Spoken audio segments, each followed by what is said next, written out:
Hi, my name is Sylvie. I help women lose weight and feel great through fasting and whole food nutrition. Today's video is all about fasting for health and longevity. I'm going to talk about the impact of fasting on health and longevity, the impact of calorie restriction on health and longevity. I'm also going to touch on the longevity diet, and then I'm going to take you through 5 simple steps to start implementing fasting for health and longevity in your own life. Now, as far as the impact that fasting has on health and longevity, it all starts with autophagy. If you haven't heard of autophagy yet, autophagy is the process by which your body gets rid of all the dead cells. The word autophagy comes from the Greek auto, which means self, and phagein, which means eat. So basically, your body, in the absence of food, starts eating itself.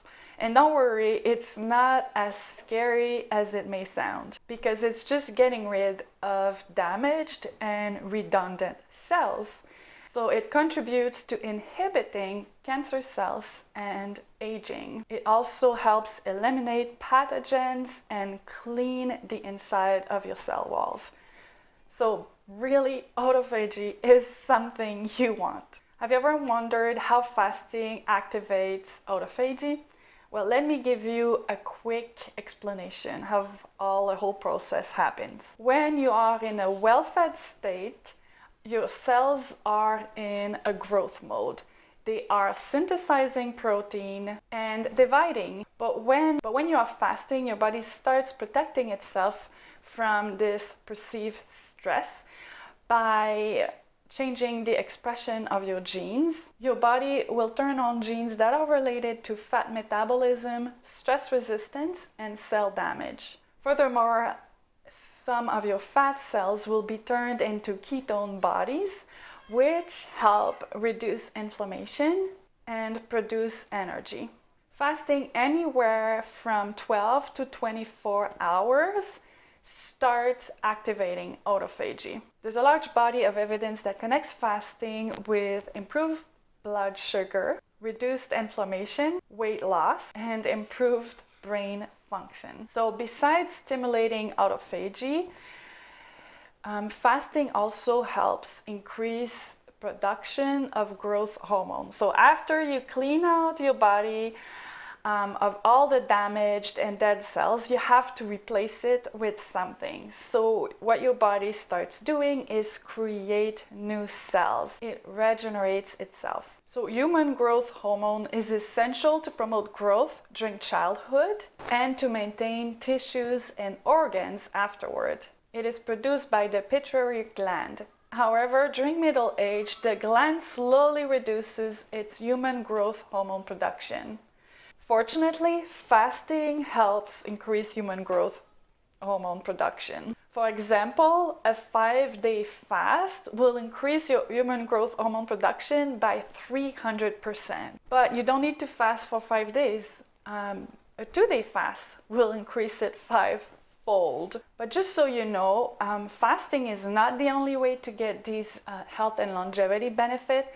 Calorie restriction has been studied over and over and proven to improve your health and longevity. Did you know that a 20 to 50% in calories has been shown to increase the lifespan of mice by as much as 50%? But the problem with continuous calorie restriction is that it is really hard to sustain long term. And this kind of deprivation will definitely affect your mood and your well-being.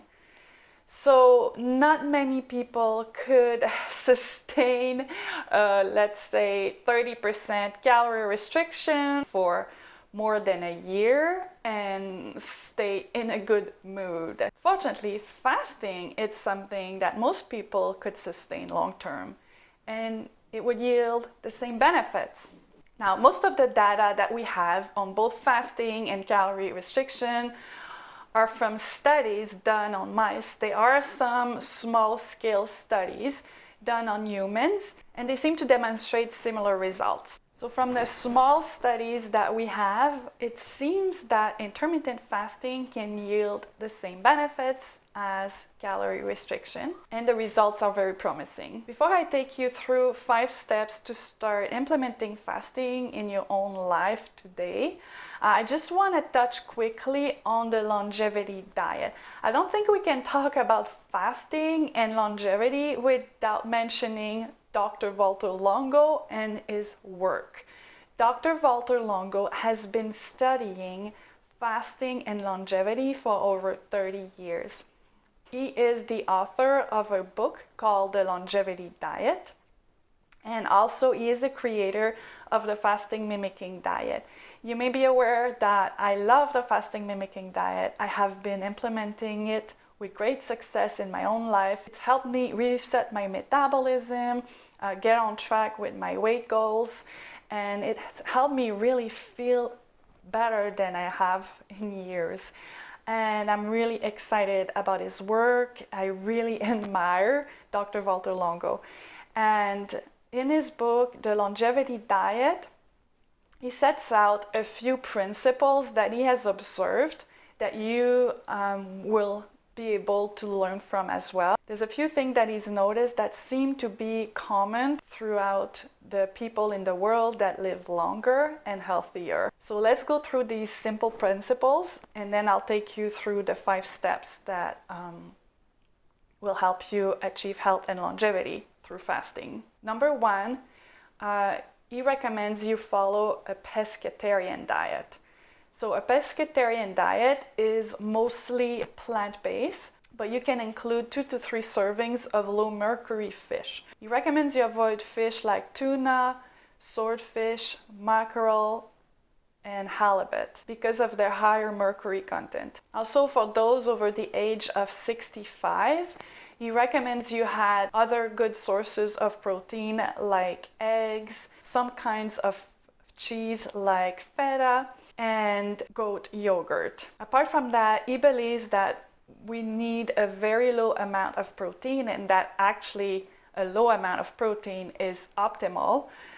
You should aim to consume about 0.31 to 0.36 grams of protein by pound of body weight. But again, after age 65, you can increase the amount of protein you consume by 10 to 20%.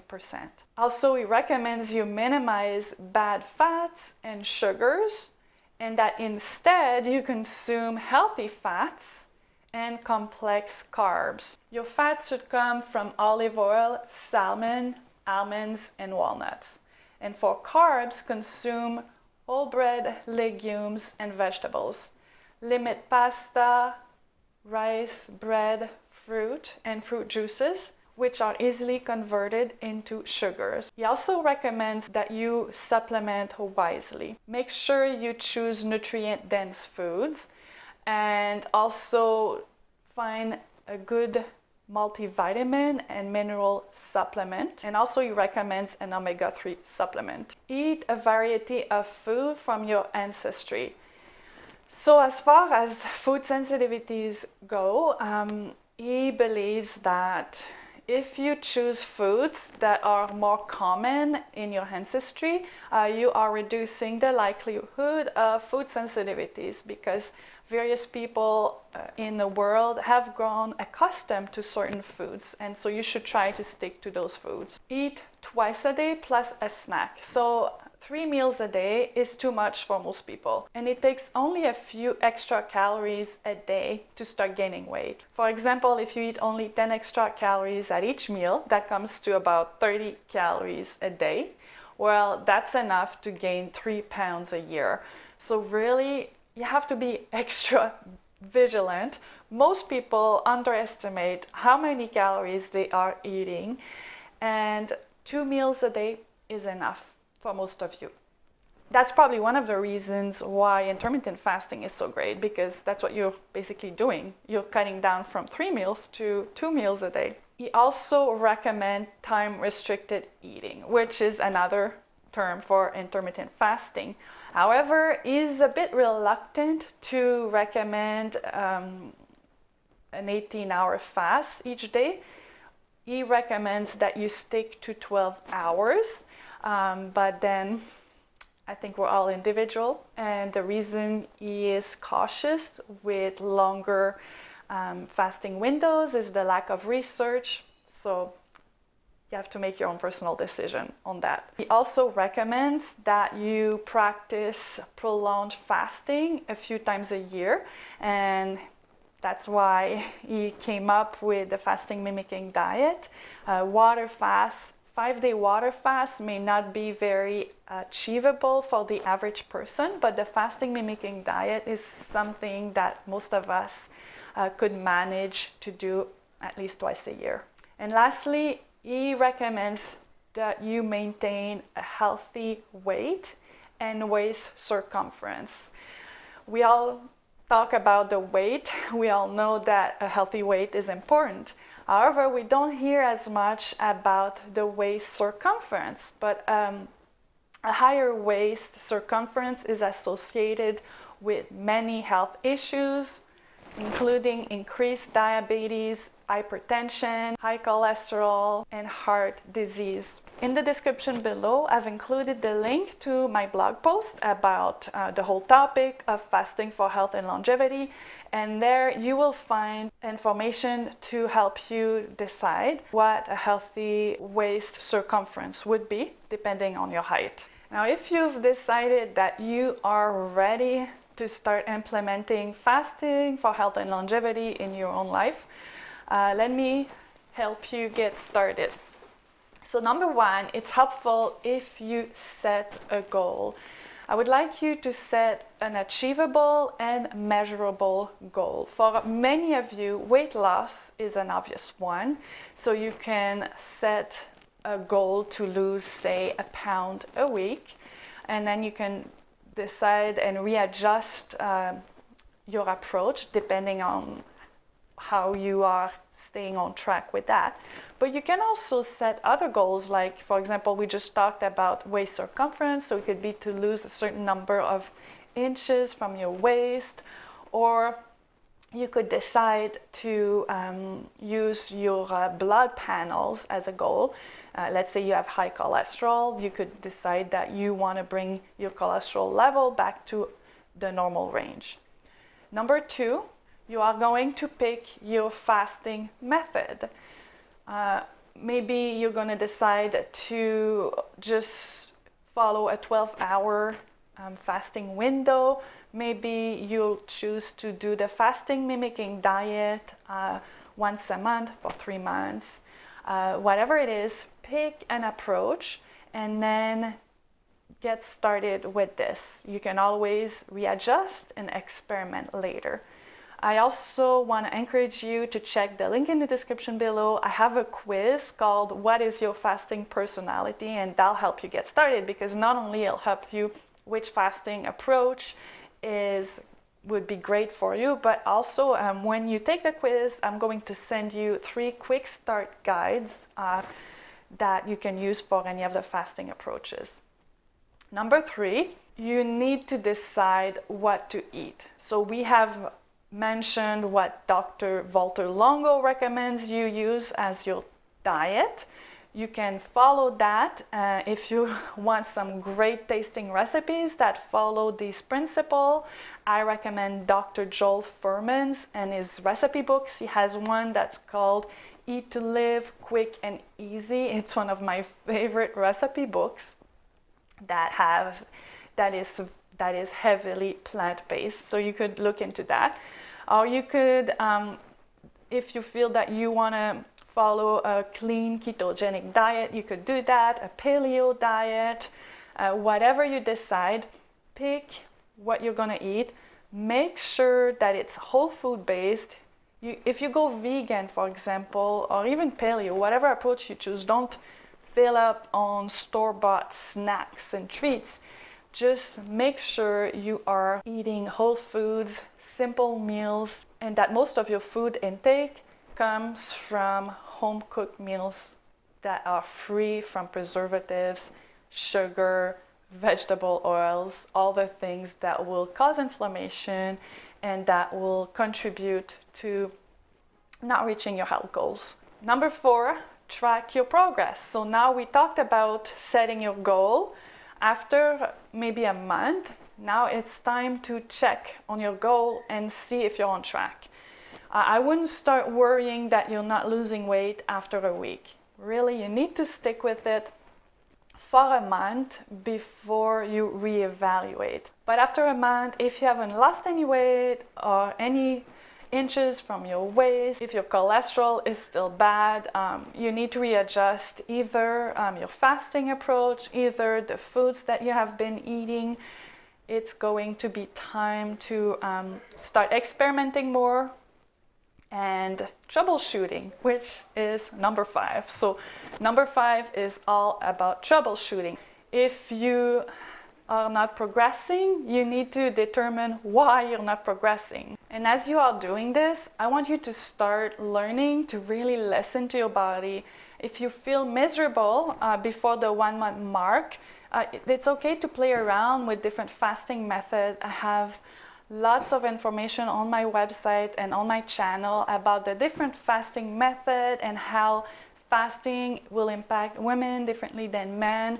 So you can look into all your options and start experimenting and trying different ways. Intermittent fasting is not just about skipping breakfast. There's just so many approaches and so many ways to make it fit your lifestyle. So you can play around, start experimenting and troubleshooting.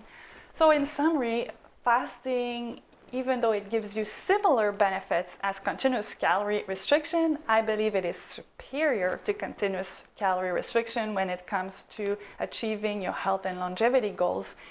It is so much more sustainable in the long term because you are not constantly deprived.